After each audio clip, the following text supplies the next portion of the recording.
All right, hello, my name is Chris. I'm a student at Stevens Institute of Technology, and this is my semester project submission for CM 587, Environmental Law and Management. In this presentation, I'll give a project background for the Borough-based Jail Program, or BBJ, the CEQR Technical Manual. Then I'll go over the BBJ Environmental Impact and Assessment processes, as well as the problems with this process. And I'll end with the semester project questions, answers, and recommendations. So the borough-based jail system, the lead agency is the New York City Department of Correction, and they're proposing to close the Rikers Island Correctional Facility and instead establish new, modern, and more humane correctional facilities in the Bronx, Brooklyn, Manhattan, and Queens boroughs. Their goals are to be smaller, safer, and fairer, and to adapt the New York City justice system to the new bail reform legislation. Also, to reduce rates of recidivism through state-of-the-art correctional facilities by providing vocational, educational, therapeutic, and other needs to the inmates. They must also follow the City Environmental Quality Review, or CEQR, technical manual. This technical manual has a list of technical analysis areas, as you can see on the right, which all contain thresholds for the amount of impact that would require further assessment, as well as the procedures needed to properly assess these environmental impacts. The first thing we did in CM 587 was create a taxonomy of the environment and then break down the CEQR technical analysis areas in order to see at a glance how each of these categories relates to the environment, as you can see here. So the documents used by the BBJ in no specific order are the Environmental Impact Statement, or EAS, executive summaries, the draft and final version, the project description, a notice of completion, the draft and final scope of work, the EAS, or environmental assessment statement, the statement of findings, and a technical memorandum. This procedure did run parallel with the NEPA framework, as the CEQR essentially is a mini NEPA. Some of the significant procedures used, the EAS, which is important because this is a massive project, so they need to be able to determine early on which technical analysis area impact thresholds are exceeded, or even which ones could be ruled out in order to save time. And the CEQR provides a full form for agencies to fill out. The draft scope of work then summarizes the work that needs to be done in terms of these preliminary assessments, for which technical analysis area impact thresholds have been exceeded. In the final scope of work, they address comments from other agencies as well as the public. And then in the environmental impact statement executive summaries, they publish the findings from any of these preliminary assessments and state their proposed mitigation methods. Finally, in the technical memorandum, the City Council examines modified project to try and identify new or different adverse impacts not already found in the final environmental impact statement. So in the FEIS, they provide this summary of all the different technical analysis areas and which ones have potential significant adverse impacts and their proposed mitigation methods. We could already see from this first table that it seems like a lot of these analysis areas do not have significant adverse impacts. So I'll quickly go through and state which ones do. We could see historic and cultural resources, traffic, and construction. So in total, only 3 technical analysis areas were considered to have potential significant adverse impacts, these being historic and cultural resources, transportation, and construction. There were also extensive comments on the draft scope of work in order to develop the final scope of work. The FEIS executive summary stated all the findings from preliminary assessments and acknowledges any necessary alternatives or mitigations. And the technical memorandum concluded that there were no other unforeseen environmental impacts not already found in the environmental impact statement. So does this project follow the CEQR? Well, I would say it only follows it at the bare minimum in terms of its framework, the forms used, and some of the procedures used. But the problem is I think they overly streamline this process in order to save time and therefore money. And many of these technical analysis areas were then overlooked. They also fail to adequately address comments and concerns from the agencies and especially the public. So in this first example, this is from the Bronx site and the technical analysis area of urban design. In the final scope of work, they say that the proposed project would result in physical alterations observable by pedestrians, and therefore could potentially result in substantial alterations to the streetscape, and therefore a detailed assessment is necessary.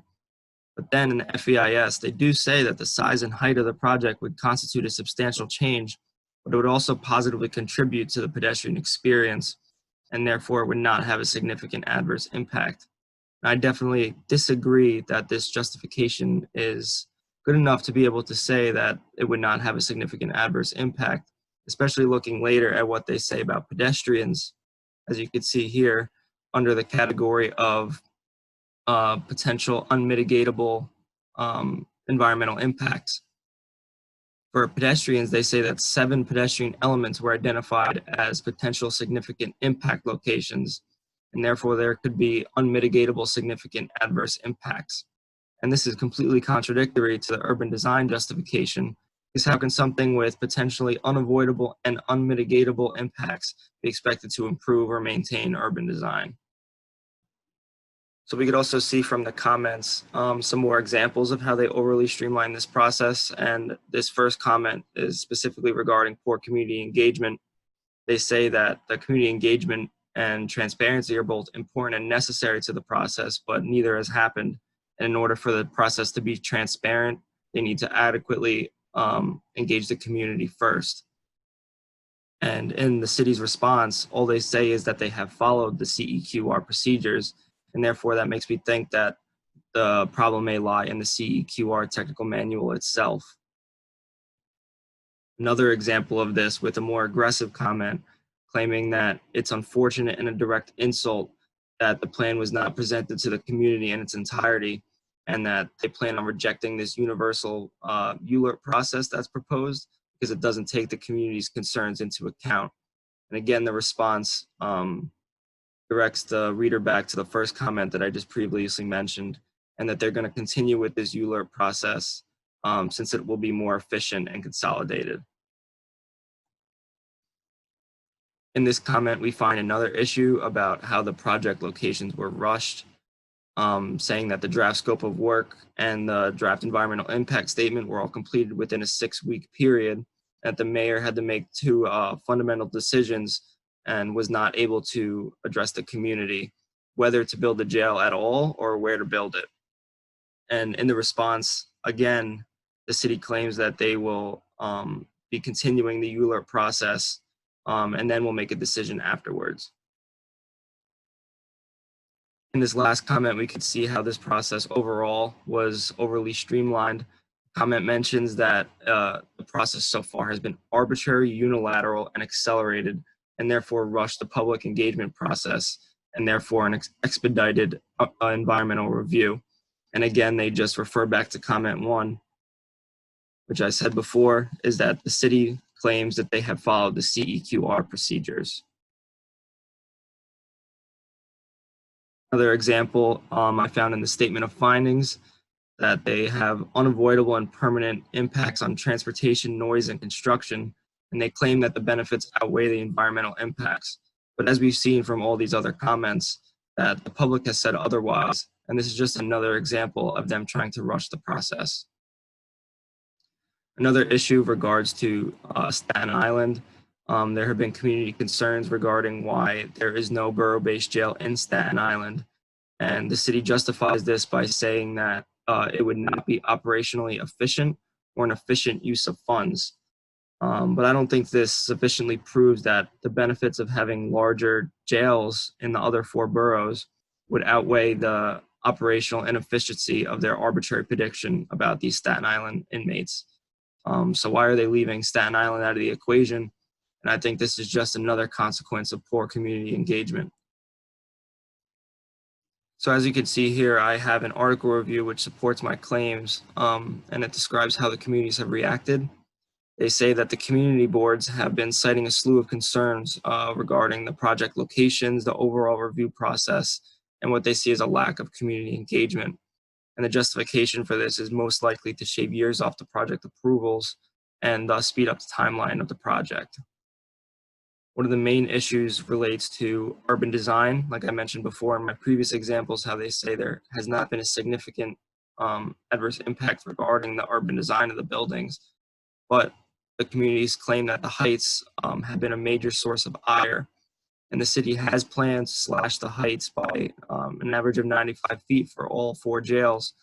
But this is just another example that they have not adequately engaged the community early enough in the project, because they would see that the community is claiming that the size of these buildings are out of scale with their surrounding neighborhoods, and they're wondering if Staten Island would be a solution. But we could see that they have included that poor justification that Staten Island would not be feasible based off it not being operationally efficient. So in conclusion, I have the semester project question: was the CEQR process for the BBJ program followed correctly? I would say it was followed, but as minimally as possible in order to streamline the process and likely to save money, which could have caused the city to overlook a lot of these technical analysis areas and therefore have a lack of community engagement.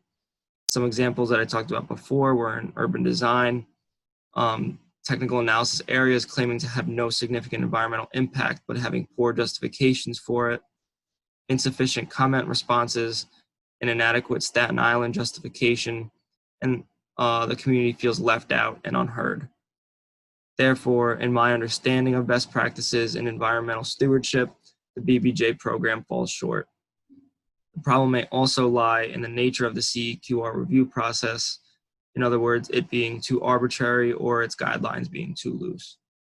So just as one final note, here is the reference for the article I used. And thank you for watching. If you have any other comments or concerns, feel free to leave them in the comment section below, and I'd be happy to answer. Thanks.